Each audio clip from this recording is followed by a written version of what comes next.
Question number 1, the radius is located on the side of the forearm that is considered option A middle, option B lateral, option C posterior, option D anterior.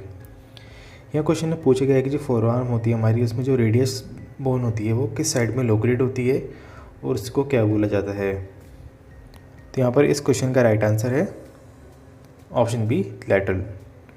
हमारे forearm में जो radius bone होती है वो lateral side में होती है और इसको लैटरल साइड इसलिए बोला जाता है क्योंकि अगर बॉडी की अगर मिड लाइन जो होती है ये उससे दूर होती है।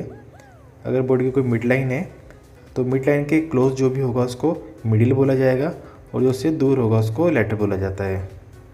तो जैसे कि अगर फोरआर्म की दो बोन होती हैं अल्ना और रेडियस, तो जो भी बोन मिड लाइन के क्लोज होगी उसको मिडिल बोला जाएगा और जो मिड लाइन से दूर होगी उसको लैटरल बोला जाएगा।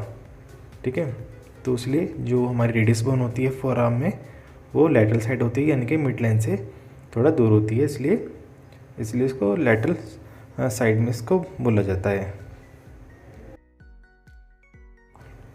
Question number 2, the acromioclavicular joint connects which two bones. Option A scapula and humerus, option B clavicle and sternum, option C clavicle and scapula, option D humerus and radius. दूसरा question में पूछा गया है कि जो acromioclavicular joint है वो किस दो बोन को कनेक्ट करता है। तो यहाँ पर इस क्वेश्चन का राइट आंसर है option C clavicle and scapula. इसको शॉर्ट में एसी जॉइंट बोला जाता है, यानी कि एक्रोमियोक्लेविकुलर जॉइंट ये दो बोन को कनेक्ट करता है, क्लेविकल और स्कैपुला को। तो इन दोनों बोन के जॉइंट को हम एसी जॉइंट भी बोलते हैं। Question number 3, the term rotator cuff refers to a group of muscles and their tendons that stabilise the. Option A elbow joint, option B wrist joint, option C shoulder joint, option D hip joint. यह question में पूछा गया है कि जो term होती है rotator cuff, जो कि एक मसल्स का ग्रुप है और उनके टेंडेंस का ग्रुप है, तो वो उसमें से वो किस जॉइंट को स्टेबलाइज करती हैं। तो यहाँ पर इस क्वेश्चन का राइट आंसर है ऑप्शन सी शोल्डर जॉइंट। जो रोटेटर कफ की जो मसल्स होती हैं और जो उनके टेंडेंस होते हैं वो शोल्डर जॉइंट को स्टेबलाइज करते हैं और उसको उसके मूवमेंट में हेल्प करते हैं।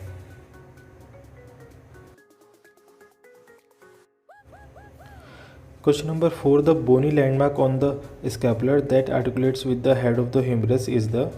Option A glenoid fossa, option B coracoid process, option C supraspinous fossa, option D subscapularis tuberosity. यह क्वेश्चन में पूछा गया है कि जो स्कैपुला का जो बोनी लैंडमार्क होता है वो ह्यूमरस के साथ आर्टिकुलेट करता है, तो उसको क्या बोला जाता है। तो यहाँ पर आपको बोनी लैंडमार्क बताना है स्कैपुला का, जो कि आर्टिकुलेट करता है हेड ऑफ द ह्यूमरस के साथ। तो यहाँ पर इस क्वेश्चन का राइट आंसर है ऑप्शन ए ग्लेनोइड फोसा। दोस्तों, जो ग्लेनोइड फोसा होता है वो स्कैपुला और हेड ऑफ द ह्यूमरस का एक तरह का जॉइंट होता है और जो हेड ऑफ द ह्यूमरस है वो ग्लेनोइड फोसा में आर्टिकुलेट करता है। ठीक है, जो कि स्कैपुला का पार्ट होता है। तो इसका राइट आंसर है option A glenoid fossa. Question number 5, the most distal carpal bone on the thumb side of the wrist is called. Option A trapezium, option B trapezoid, option C scaphoid, option D pisiform. तो इस question में पूछा गया है कि wrist के जो thumb side होती है उसमें सबसे जो डिस्टल कार्पल बोन है उसका नाम पूछा गया है इसमें। तो दोस्तों, इस क्वेश्चन का आंसर करने के लिए आपको रिस्ट जॉइंट की जो सारी बोन्स होती हैं, हमारी जो कार्पल्स बोन्स होती हैं, उनके नाम आपको पता होना चाहिए, क्योंकि तभी आप इसमें राइट आंसर कर पाओगे। और उसमें आपको ये भी पता होना चाहिए कि इसमें प्रॉक्सिमल रो कौन सी होती है और डिस्टल रो कौन सी होती है। तो दोस्तों, इसमें प्रॉक्सिमल रो होती है वो हमारा जो रिस्ट जॉइंट है उसके क्लोज़र होगी, यानी कि जो हमारी रेडियस और अल्ना बोन होती है उसके जो क्लोज़र होगा जो भी रो वो प्रॉक्सिमल रो कहलाएगा और उसके बाद वाला डिस्टल रो कहलाएगा। तो थंब के साइड में जो हमारी डिस्टल कार्पल बोन होगी वो ट्रेपीजियम होती है। तो उसका राइट आंसर है ऑप्शन ए ट्रेपीजियम।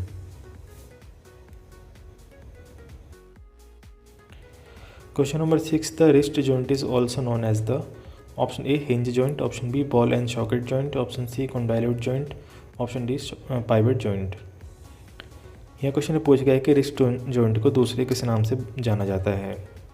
तो यहाँ पर इस क्वेश्चन का राइट आंसर है ऑप्शन सी कॉन्डाइल्यूट जॉइंट। दोस्तों जो रिस्ट जॉइंट होता है वो एक तरह का कॉन्डाइल्यूट जॉइंट होता है जो कि साइनोवियल जॉइंट का एक क्लासिफिकेशन है। ठीक है, तो इसका राइट आंसर है ऑप्शन सी कॉन्डाइल्यूट जॉइंट। दोस्तों टाइप ऑफ जॉइंट से जुड़े जो क्वेश्चंस होते हैं वो अक्सर एग्जाम में आ जाते हैं, तो आपको इन सब के बारे में पढ़ लेना है, टाइप्स ऑफ जॉइंट। ठीक है, जो बॉडी के जो भी जॉइंट्स होते हैं वो किस तरह के टाइप्स ऑफ जॉइंट होते हैं, यह सब आपको पता होना चाहिए क्योंकि अक्सर एग्जाम में पूछे जाते हैं। Question number 7, which of the following is not a carpal bone in the human hand? Option A scaphoid, option B lunate, option C femur, option D pisiform. यह क्वेश्चन पूछ गया है कि इसमें से कौन सी जो कार्पल बोन है वो नहीं है ह्यूमन हैंड की। तो यहाँ पर इस क्वेश्चन का राइट आंसर है ऑप्शन सी फीमर। दोस्तों यहाँ पर जो बाकी बोन्स दी गई हैं यानी कि ऑप्शन ए, बी और डी ये तीनों ही कार्पल्स बोन है जो कि हमारे रिस्ट में होती है, और जो ऑप्शन सी है फीमर बोन ये एक थाई बोन होती है जो कि हमारी थाई में होती है। तो इसलिए इसका यहाँ पर जो राइट आंसर है वो है ऑप्शन सी फीमर, जो कि एक कार्पल बोन नहीं है। Question number 8, the bone commonly known as the funny bone is? Option A humerus, option B ulna, option C radius, option D clavicle. दोस्तों क्वेश्चन में पूछा गया है कि वो कॉमनली फनी बोन के नाम से जानी जाती है, तो उस बोन को कौन सी बोन है आपको बताना है। तो यहाँ पर इस क्वेश्चन का राइट आंसर है ऑप्शन बी अल्ना।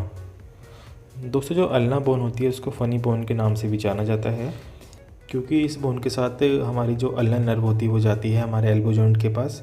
तो आपने कभी फील किया होगा कि आपको अगर कहीं ठोकर लग जाती है आपके एल्बो जॉइंट में तो आपको हल्का सा करंट फील होता है हाथ में। ठीक है, तो उसको मतलब एक तरह से गुदगुदी टाइप का होता है, तो उसको फ़नी बोन इसलिए बोला जाता है जो कि अल्ना नर्व की वजह से होता है। तो जो अल्ना नर्व है हमारी एल्बो जॉइंट से होते हुए जाती है। ठीक है, तो जब हमारे एल्बो जॉइंट में कहीं ठोकर लगती है तो जो ये नर्व है अल्ना नर्व भी कंप्रेस हो जाती है और उसकी वजह से हमारे हाथ में झुनझुनी या फिर करंट जैसा फील होता है। तो ये कुछ गुदगुदी जैसा भी लगता है, इसलिए इसको फ़नी बोन बोला जाता है। Question number 9, the number of phalanges in each human hand is? Option A 5, option B 10, option C 14, option D 20। दूसरा क्वेश्चन में पूछा गया है कि जो ह्यूमन हैंड होता है उसमें नंबर ऑफ phalanges कितने होते हैं। तो यहाँ पर इस क्वेश्चन का राइट आंसर है ऑप्शन सी 14। हमारे हाथ में जो नंबर ऑफ phalanges होते हैं वो नंबर में 14 होते हैं यानी कि 14 होते हैं। ठीक है, phalanges हमारे हाथों की जो उंगलियां होती हैं उनकी जो बोन्स होती हैं उनको बोला जाता है और ये नंबर में 14 होती हैं। Question number 10, which bone forms the upper arm and articulates with the scapula at the shoulder joint? Option A radius, option B humerus, option C ulna, option D clavicle. दोस्तों यहाँ क्वेश्चन में पूछा गया है कि जो कौन सी बोन है जो कि हमारे अपर आर्म को बनाती है और शोल्डर जॉइंट में स्कैपुला के साथ आर्टिकुलेट करती है। तो यहाँ पर इस क्वेश्चन का राइट आंसर है ऑप्शन बी ह्यूमरस। दोस्तों जो ह्यूमरस बोन होती है हमारे हाथ की सबसे लंबी बोन होती है जो कि शोल्डर जॉइंट पर स्कैपुला के साथ आर्टिकुलेट करती है। ठीक है, question number 11, the largest bone of the forearm is? Option A radius, option B humerus, option C ulna, option D scapula. दूसरा क्वेश्चन में पूछा गया है कि जो हमारे फोर आर्म होती है इसकी सबसे लंबी बोन कौन सी है। तो यहाँ इस क्वेश्चन का राइट आंसर है ऑप्शन ए रेडियस।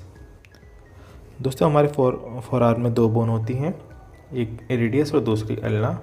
अगर हम लंबाई के हिसाब से देखें तो इसमें जो अल्ना बोन होती है वो स्लाइटली लंबी होती है देन रेडियस।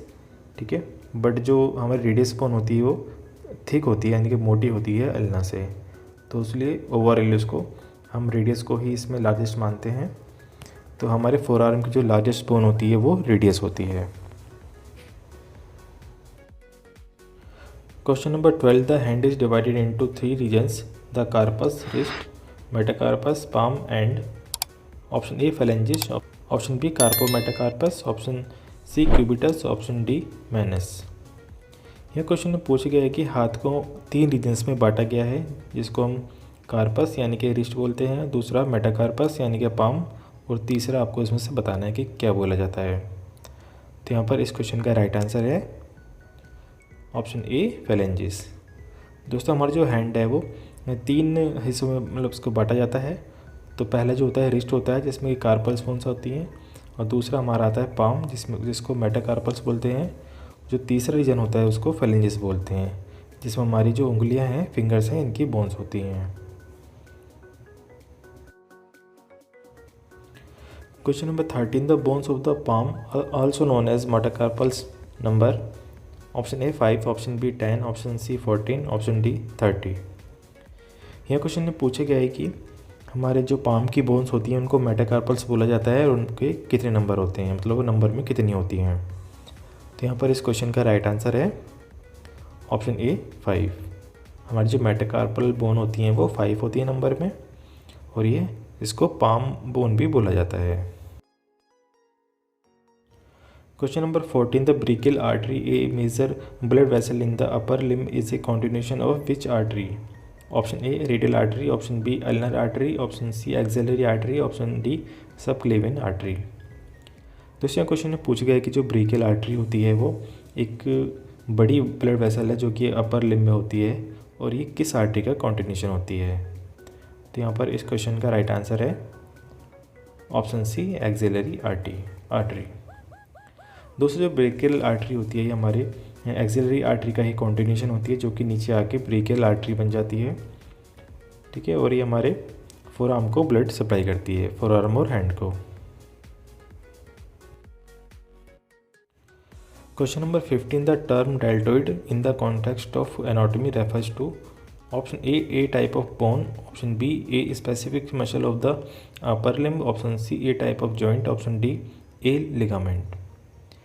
दूसरा क्वेश्चन में पूछ गया है कि जो टर्म है डेल्टोइड एनाटॉमी के कॉन्टेक्स्ट में, ये इसका मतलब क्या होता है। तो आपको यहाँ बताना है, नीचे ऑप्शंस है।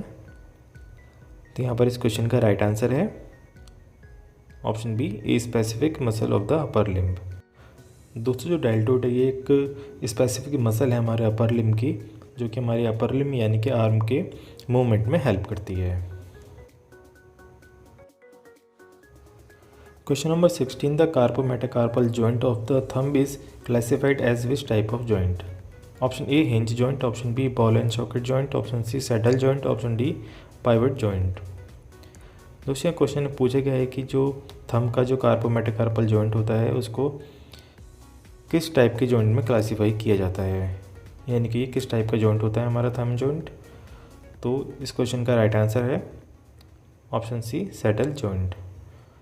दोस्तों ये क्वेश्चन रट लो, क्योंकि कई बार एग्ज़ाम में ये कई बार पूछा जा चुका है, ये थंब वाला क्वेश्चन, यानी कि थंब किस तरह का टाइप ऑफ जॉइंट होता है, ये कई बार एग्ज़ाम में आ चुका है। तो ये रट लो कि जो थंब होता है वो सैडल जॉइंट होता है, ठीक है।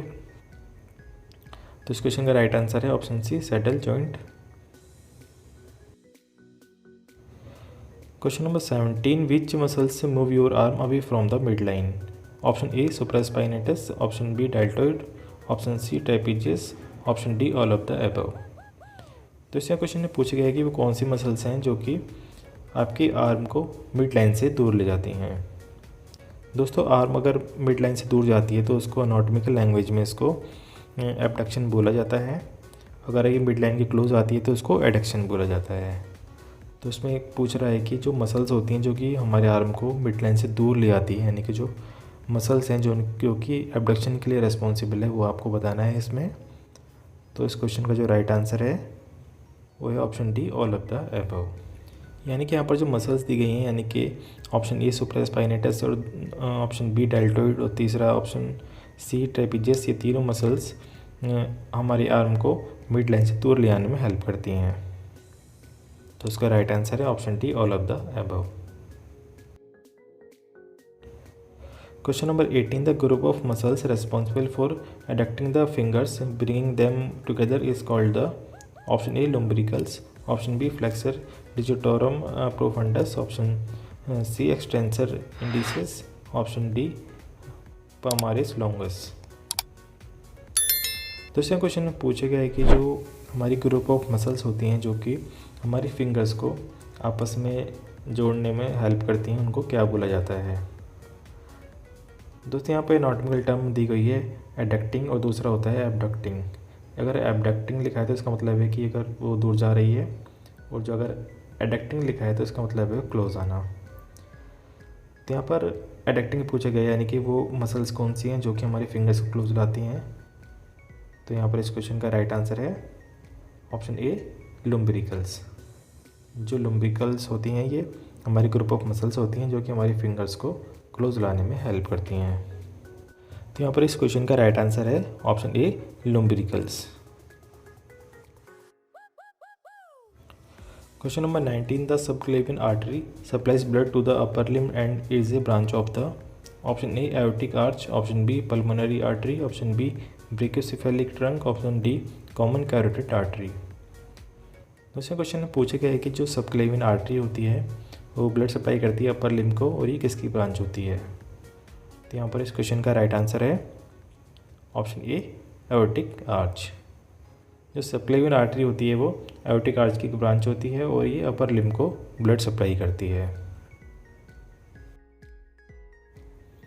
Question number 20, which muscle is responsible for adducting the arm as in bringing the arm close to the body's mid line? Option A, pectoralis major, option B, teres major, option C, latissimus dorsi, option D, all of the above. यह question पूछा गया है कि वो कौन सी muscle है जो कि रिस्पॉन्सिबल होती है आर्म के एडक्टिंग के लिए, यानी कि आर्म को बॉडी के मिड लाइन के क्लोज लाने के लिए। तो यहाँ पर अभी पीछे मैंने बताया था कि इसमें दो मेडिकल टर्म होती हैं, एक होता है एडक्शन, एक होता है एबडक्शन। अगर एबडक्शन है इसका मतलब कि जो आर्म हमारी मिड लाइन से दूर जा रही है, अगर एडक्शन है तो इसका मतलब है जो आर्म हमारी वो मिड लाइन के क्लोज आ रही है। तो उसमें पूछ गया कि कौन सी मसल्स हैं जो कि हमारे आर्म को बॉडी के मिड लाइन के क्लोज लाती हैं। दोस्तों यहाँ पर इस क्वेश्चन का राइट आंसर है option D, all of the above. यानी कि यहाँ पर जो तीनों मसल्स दी गई हैं, पेक्टोरालिस मेजर, टेरेस मेजर और लेटिसिमस डोर्सी, ये तीनों मसल्स जो हमारी आर्म है उसको बॉडी के क्लोज लाने में हेल्प करती है, यानी कि एडक्टिंग में।